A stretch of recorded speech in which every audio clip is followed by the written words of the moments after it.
Hey guys, welcome back. I'm Rachel. This is my art desk, and today I am unboxing the December 2023 Palette Packs box. This is the last one of the year, so let's see what's inside.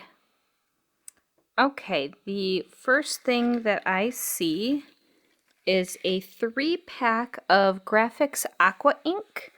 Looks like there is a blue, a green, and kind of a tealish color in here.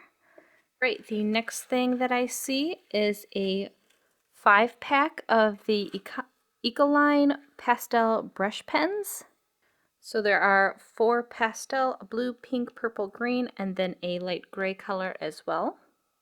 Oh, there's also 2 more brush pens. So I actually got 7. So there's 7 in total. So we have a light, medium, and dark gray. That's nice. And then the 4 pastel colors as well. All right, there's also a brush in this month's box. This is a round brush, size 6 Princeton Heritage brush. Our surface this month is an 8x10 ready cut watercolor paper, hot pressed, which means there's going to be less texture than a cold press. How many sheets are in here? 10. So we've got 10 sheets of watercolor paper to work with, which is great because all of these mediums are water soluble, so we need a paper that can handle that much liquid. All right, last thing in the box is this little sticker, which is very festive and Christmassy. So here's a quick little overview of everything that was in the box. I'm excited to get started, so let me check on Palettefull Packs prompts for this month. It looks like our 4 prompts are Fantasy Landscape, Northern Lights, Urban Skyline at Night, and Ice Castle. So very landscape and kind of surreal fantasy type stuff this month. So that'll be kind of fun. Let me clear my desk and we'll get started.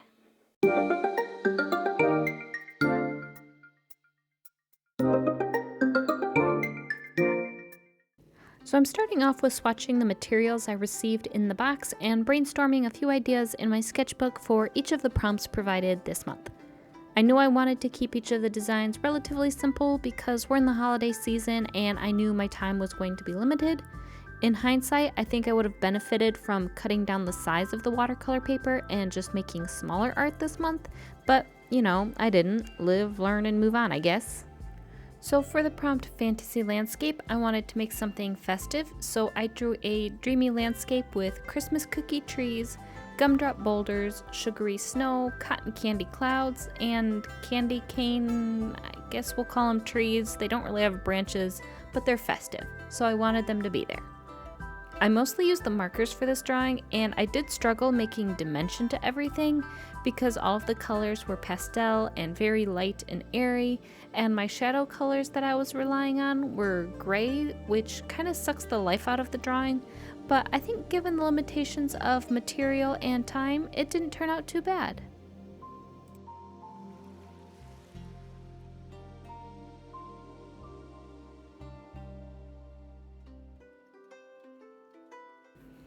Oh gosh, the Northern Lights.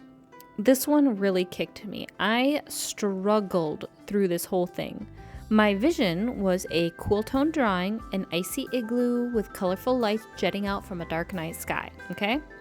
It started off good, a little blendy in the sky, a crisp white igloo to contrast the northern lights. Gray shadows were working well for this drawing, so I was feeling all right. And then, boom, brick wall. The problem I ran into was I couldn't get a dark enough color for my liking for the night sky.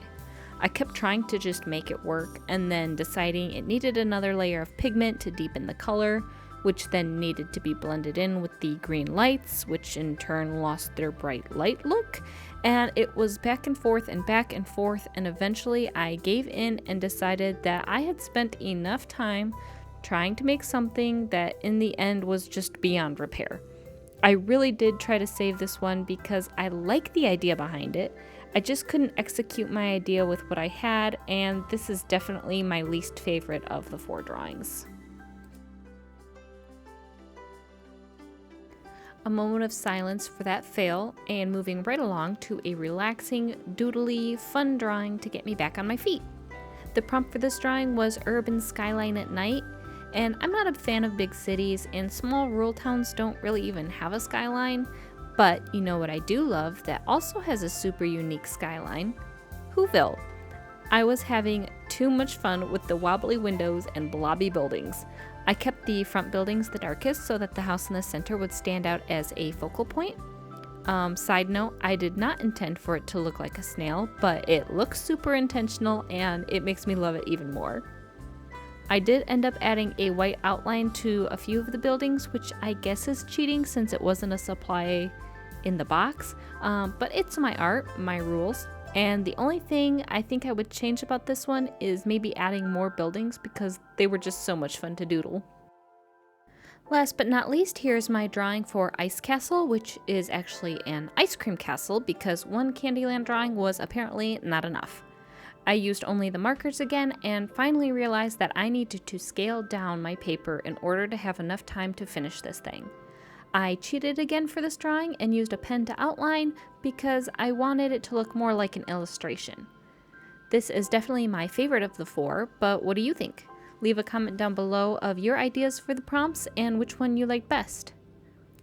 It's hard to believe it is December, which means this is the last of my Paletful Pack Unbox and Create series. I really loved sharing everything with you guys. I hope you enjoyed watching. Now go make some art, and I will see you next time. Bye!